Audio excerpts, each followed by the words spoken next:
Hello students. आज हम लोग linear equation in one variable का क्वेश्चन नंबर 13 से स्टार्ट करेंगे। क्वेश्चन नंबर 13 में है कि if 1/6 of a number when subtracted from the number itself gives 25, find the number. बहुत ही आसान सा क्वेश्चन है। नंबर ले लो x और x minus x by six, 1/6 मतलब x बाई सिक्स। ठीक है, तो जब हम x माइनस 1/6 करेंगे तो ये देगा 25। तो x क्या होगा? ओके, यहाँ पर एलसीएम ले लो 6। ठीक है, ये हो जाएगा 6x minus x is equal to 25। ठीक है, तो अब क्या हो जाएगा हमारा 5x। तो x इज इक्वल टू क्या हो जाएगा 25 इंटू 6 चला गया ऊपर, 5 आ गया नीचे। ओके, 5 5 जा 25, तो ये नंबर आ गया हमारा 30। ठीक है, कौन सा ऑप्शन है? Option A. ठीक है, अब नेक्स्ट क्वेश्चन है हमारे पास कि क्वेश्चन नंबर 14। क्वेश्चन नंबर 14 है, टीचर हैज़ 54 बुक्स। टीचर के पास कितना बुक्स है? 54 बुक्स है। ठीक है, तो 54 books after giving 3 books to each students he is left with 9 books. ठीक है, अब 3 बुक्स दिया ईच स्टूडेंट्स को, तो उसके पास बच गया 9 बुक्स। तो ईच स्टूडेंट मतलब कितना? 3 इंटू एक्स। अब टोटल अगर हमारे पास है, टोटल कितना बुक्स था टीचर के पास? 54 बुक्स। ठीक है, तो अब यहाँ क्या हो जाएगा? लेट द स्टूडेंट जो था हमारा एक्स नंबर, तो 3 इंटू एक्स तो दे दिया, अब बच कितना गया? 9। दोनों को ऐड कर लो, बच जाएगा 54। यही तो इक्वेशन बनेगा। तो 3x इज इक्वल टू क्या हो जाएगा? 54 माइनस 9। बताया था कि ये इस साइड जाएगा तो सब्ट्रैक्ट करेगा। ठीक है, तो therefore x is equal to क्या हो जाएगा? 45 डिवाइडेड बाई 3, तो ये हो जाएगा 15। इसका मतलब टीचर ने कितने स्टूडेंट को दिया?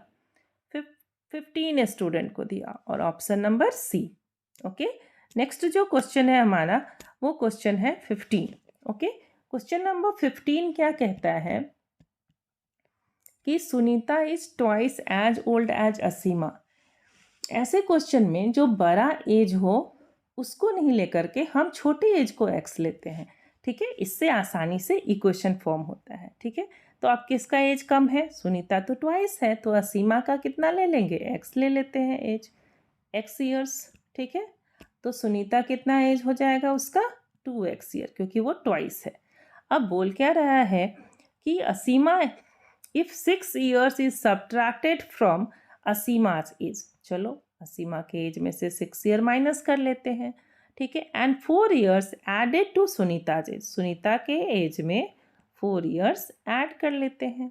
ठीक है, then Sunita will be 4 times that of Asima age. Sunita will be, तो असीमा के एज में 4 से मल्टीप्लाई करेंगे तो हम लोगों को सुनीता का एज मिलेगा। ठीक है, यहाँ तक इक्वेशन फॉर्म करना सीखें कि किस में मल्टीप्लाई करना है, किस में से सब्ट्रैक्ट करना है। ओके, अब आ गया हमारे पास, अब इसको सॉल्व कर लेते हैं। 4x माइनस 4 6 जा 24, ये दोनों को मल्टीप्लाई करेगा 4। ओके ना, और is equal to 2x plus 4। ठीक है, अब ये 2x को हम कहाँ लेकर के आएंगे? इस साइड लेकर के आएंगे। ठीक है, और ये 24 हमारा इस साइड जाएगा। ठीक है, अब ये क्या हो जाएगा हमारा? 4x माइनस 2x, क्योंकि उधर प्लस है, और ये 24 उधर जा कर के क्या हो जाएगा? प्लस 24।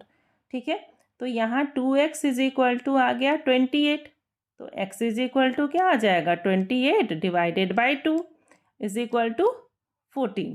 लेकिन यहाँ बात खत्म नहीं होता है, यहाँ आपसे क्या पूछ रहा है कि फाइंड आउट करना है उसका। ठीक है, find the sum of their age 2 years ago. 2 years ago मतलब क्या? माइनस 2 ईयर्स कर लेंगे, तो असीमा का एज तो था x ईयर। ठीक है, तो 14 माइनस 2 करेंगे तो कितना हो जाएगा? ये 12 हो गया असीमा के लिए। ठीक है, अब सुनीता का एज कितना हो गया? 2x, तो 2 इंटू 14। सुनीता का एज कितना हो जाएगा? 2 इंटू 14, और इसमें से क्या करना है? माइनस 2, तो 2 14 2 जा 28, 28 माइनस 2, तो ये हो जाएगा हमारा कितना? 26। अब दोनों को ऐड कर लो, सम ऑफ देयर एज पूछ रहा है, तो 2 प्लस 6 8, और ये 3, तो 38 है ऑप्शन 38। यस, ऑप्शन है डी हमारा।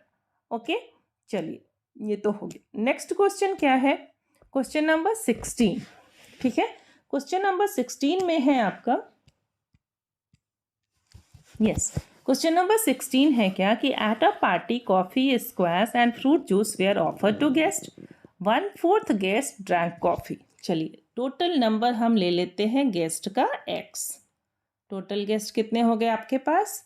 x। उन्होंने कितना लिया? 1/4 जो गेस्ट थे वो कॉफ़ी लिया, तो 1/4 के लिए क्या लेंगे? x/4 coffee. ठीक है, अब 1/3 स्क्वैश, 1/3 मतलब x/3 जो था उसने क्या लिया? स्क्वैश। ठीक है, और 2/5 ड्रैंक फ्रूट जूस। ठीक है, तो 2/5, तो 2x/5 जो था वो फ्रूट जूस लिए। ठीक है, अब कितने बच गए? And just 3 did not drink anything, तो अब टोटल को ऐड कर लेंगे, इज इक्वल टू x हो जाएगा हमारे पास। तो 3 जो रिमेनिंग बचा वो क्या हो सकता है? x माइनस, ये सबको ऐड कर लीजिए, x/4 plus x/3 plus 2x/5। Okay, और रिमेनिंग कितना बचा? 3। ठीक है, चलिए ये सबको हम एलसीएम ले लेते हैं। 4 3 ज़ा 12 एंड 12 5 जा 60, ये हो गया 60। यहाँ तो कुछ भी नहीं है तो ये क्या हो जाएगा? 60x minus. ठीक है, और ये सबको ब्रैकेट में रखते। क्यों ब्रैकेट में रखते? क्योंकि अगर बाहर आएगा तो सबका साइन चेंज हो जाएगा, हम लोग को सबको ऐड करना है। ठीक है, अब यहाँ अगर 4 है डिनोमिनेटर में तो हम लोग क्या करेंगे? 3 5 जा 15 से इसको मल्टीप्लाई करो। ठीक है, तो ये हो जाएगा 15x। ठीक है, प्लस अब यहाँ क्या है? 3 है तो 3 को छोड़ दो, 4 5 जा 20 से इसको मल्टीप्लाई कर दो, तो ये हो गया 20x। ठीक है, नेक्स्ट हो जाएगा ये 5 को छोड़ दो तो 4 3 जा 12, 12 2 जा 24x। ठीक है, और ये सब हो जाएगा इक्वल टू 3। ठीक है, अब ये 60x माइनस सबको ऐड कीजिए, तो 5 + 4 9, तो ये हो गया 59x। ठीक है, 60 जा करके उधर मल्टीप्लाई कर लेगा, 3 × 60, 60 माइनस 59, सिंपल है, x हो गया सीधा, x इज इक्वल टू 180। कौन सा ऑप्शन है? 180 बी। ओके, चलिए ये आपका आ गया ऑप्शन बी। ठीक है, अब नेक्स्ट क्वेश्चन है हमारे पास क्वेश्चन नंबर 17। क्वेश्चन नंबर 17 को बड़े ही ध्यान से पढ़ना। ठीक है, क्वेश्चन नंबर 17 जो है वो यहाँ बता रहा है स्पीड आपका। A steamer goes downstream and covers the distance between the 2 ports in 5 hours while it cover the same distance in upstream। तो ये क्वेश्चन है down stream and up stream. Down stream मतलब क्या? जब हम नीचे की तरफ जाते हैं। ठीक है, डाउन स्ट्रीम मतलब जब हम नीचे की तरफ जाते हैं। नीचे की तरफ मतलब क्या? जब पानी के बहाव के साथ जाते हैं तो वहाँ जो स्पीड होगा वो क्या होगा? बढ़ जाएगा। बढ़ जाएगा मतलब कि वहाँ हम लोग को फाइंड करना है स्पीड ऑफ द स्टीमर, और पानी का जो स्टीम है, स्टीम जो है वो है 1 km/h। तो मान लो कि अगर हमारा x आवर है स्टीमर का, तो यहाँ हो जाएगा +1। ठीक है, क्यों? क्योंकि वहाँ पर फास्ट जाएगा। लेकिन वही अगर हम अप स्ट्रीम में जाएंगे तो ये कम। क्यों? क्योंकि पानी का जो अपोजिट साइड में, पानी का जो स्पीड है वो कहाँ है? अपोजिट साइड में है।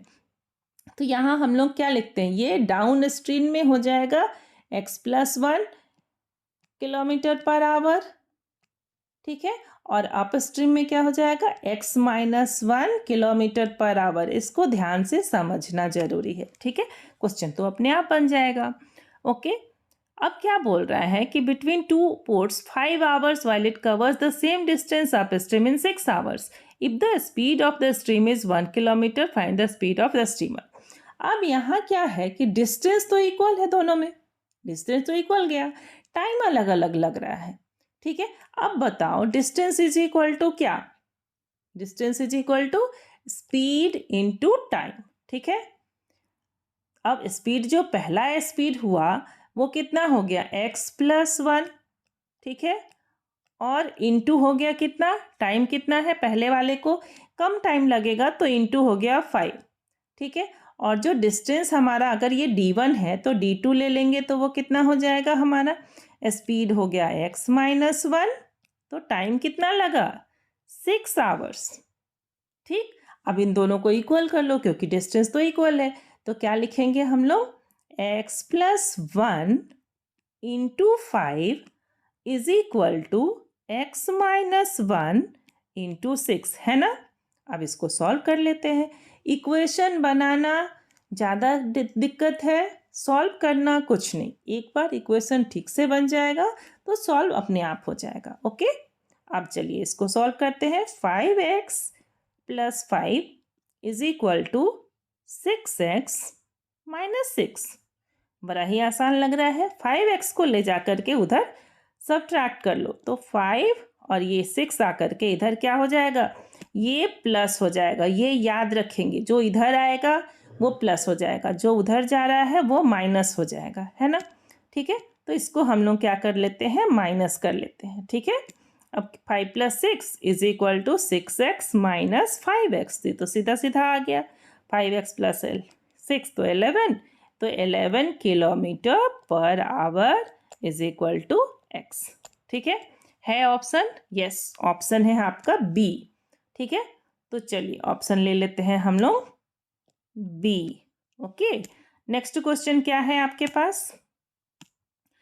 नेक्स्ट क्वेश्चन है कि विच of the following statement is correct. यहाँ पर जब अचीवर सेक्शन में देखते हैं कि कौन सा स्टेटमेंट करेक्ट है, बहुत ही आसान है, पढ़ना होता है, पढ़ करके आसान क्वेश्चन। ये डरना नहीं है कि अचीवर सेक्शन है, हॉट है, बहुत डिफिकल्ट है, कुछ नहीं डिफिकल्ट है। Which of the following statement is correct. Statement 1, x is equal to 5 is the solution of. x का वैल्यू डाल दो 5। ठीक है, अब यहाँ जब आप वैल्यू डालेंगे तो ये क्या आएगा हमारा x प्लस 7। तो सीधा चलो हम लोग वैल्यू डाल देते हैं। Question number 18। ठीक है, 5 plus 7 minus 8 into 5 divided by 3 is equal to 17 by 6 minus 5 into 5 divided by 2। ठीक है, चलिए ये हो गया हमारा 5 प्लस 7 12। और ये क्या हो जाएगा, अगर हम फ्रैक्शन को रिमूव कर रहे हैं तो 12 इंटू 3 माइनस हो जाएगा 8 5 जा 40 बाई 3। ठीक है, ये हो गया यहाँ इज इक्वल टू, यहाँ भी एलसीएम हो गया हमारा ये 6। ठीक है, तो ये हो जाएगा 17 और ये 75। तो क्या दिख रहा है आपको, इक्वल दिख रहा है, मुझे तो नहीं दिख रहा है।